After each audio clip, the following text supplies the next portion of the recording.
Good afternoon all. After an understanding of One Health in Ghana, now it's time to travel to India.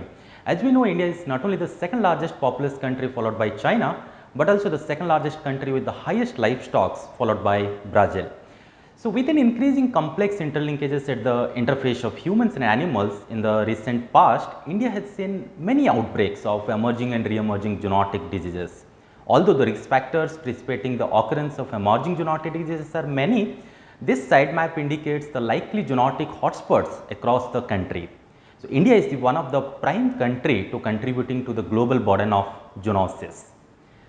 Combating this burden of zoonotic diseases brings the momentum of One Health in India. So far, the zoonosis are being tackled by different ministries at the central level, such as you can see the human component is regulated by the National Center for Disease Control, which is under the Ministry of Health and Family Welfare.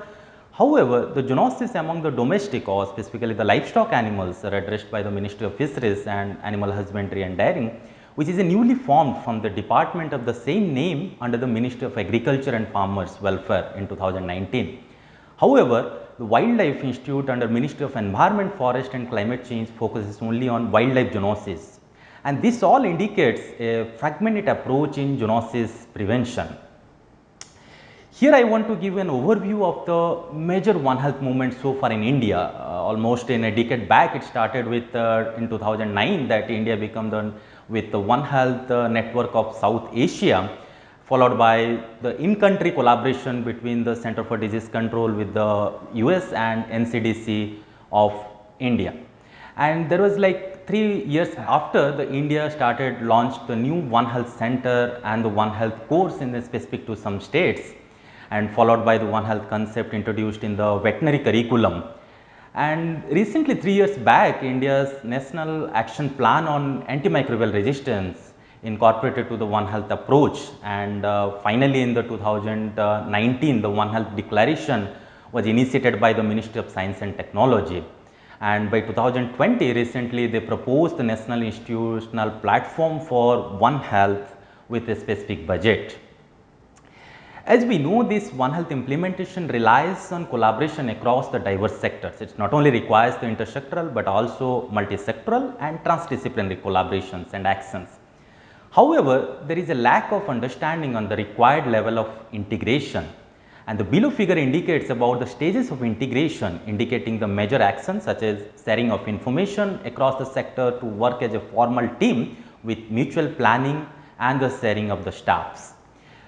Considering this intersectoral collaboration, India's effort and focus so far remained as solution-based approach, that is either the disease-specific collaborative efforts where both the humans and animals health system actors to collaborate for a specific purpose, for example, National Rabies Control Program that was launched in 2013. And second could be the contingency plan of avian influenza, which was introduced with a key focus on surveillance, clinical management, public health measures in both human and animal health sectors. Even there are few states such as Tamil Nadu in the south, Sikkim in the northeast so far implemented this One Health approach for the rabies control with a collaborative actions between the various sectors. So the key learning from these types of solution based collaboration is having specific targets and aims for the implementation of such collaborative actions. Thus, it should be the one of the key aspect during One Health operationalization not only in India but also across the globe. In one of our research, we explored the One Health operationalization process with a 5 steps approach, as the first step is should be the prioritizing the goals, either it is for the disease control or for the risk mitigation, which remained an utmost important step of operationalization process with the One Health concept. In the context of India, there are few such prioritization activities have been documented in the past. Although the purpose of prioritization were different, rabies, the dog mediated, remained the key prioritized zoonotic diseases in India, which provides a potential way forward to implement the One Health strategies in the country. With the kind notes, the challenges for implementing the One Health strategies among others is an acute shortage of animal health workforce both at the clinical and at the community level over the decades. On contrast to this challenge, there are rich presence of the community actors from the human health sector, such as let us say accredited social health activist, a female activist who belongs to the same community and responsible for delivery of various health services, and on an average of 1000 population there is one ASA. So, in addition to it, there is a preference to the top-down directives. That means mostly they follow the rules and regulations, and there is low interest for the collaborative activities without a specific goal as identified in our one of research. Moving beyond from the issues of zoonosis, where India requires a stringent One Health action to tackle the overgrowing burden of antimicrobial resistance, India recorded a strategic of 12.9 billion units of antibiotic consumption, which was the highest among all the countries and India is one of the with highest bacterial burden in the world. And as we know, there are many large populations suffers from chronic diseases, and about 40% children are malnourished, resulting into the risk of infection to be the high, and it's a challenge for overgrowing it for the decades. The reasons leading to such situations are multiple.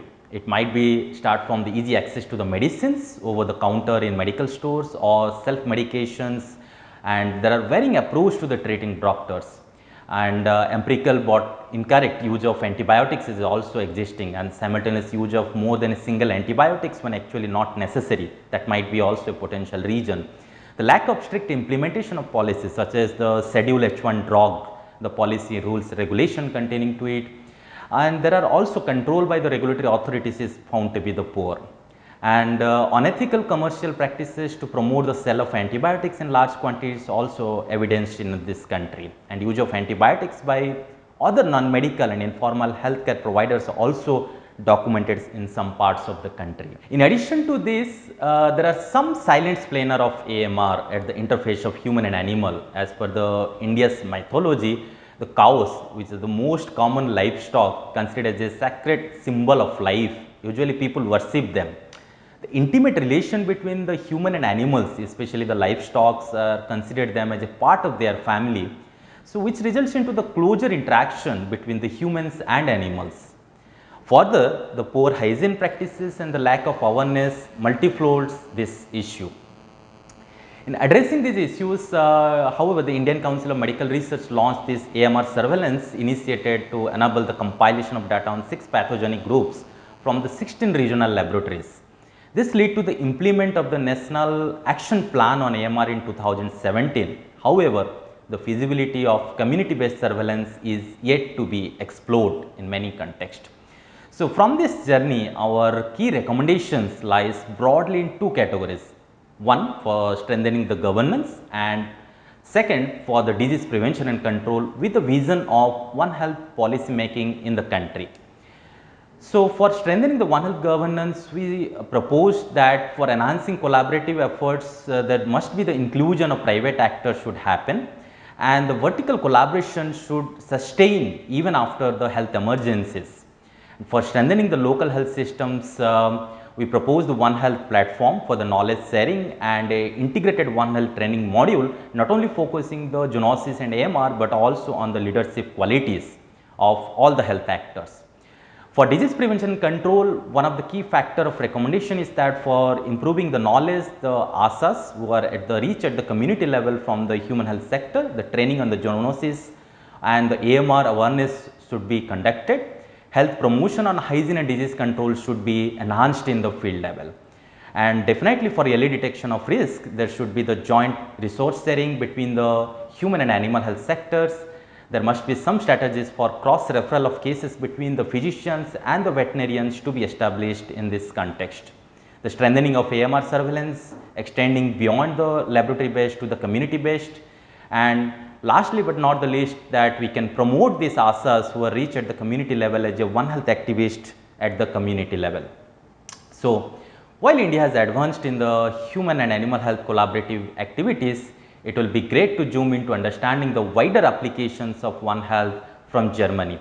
Thank you very much.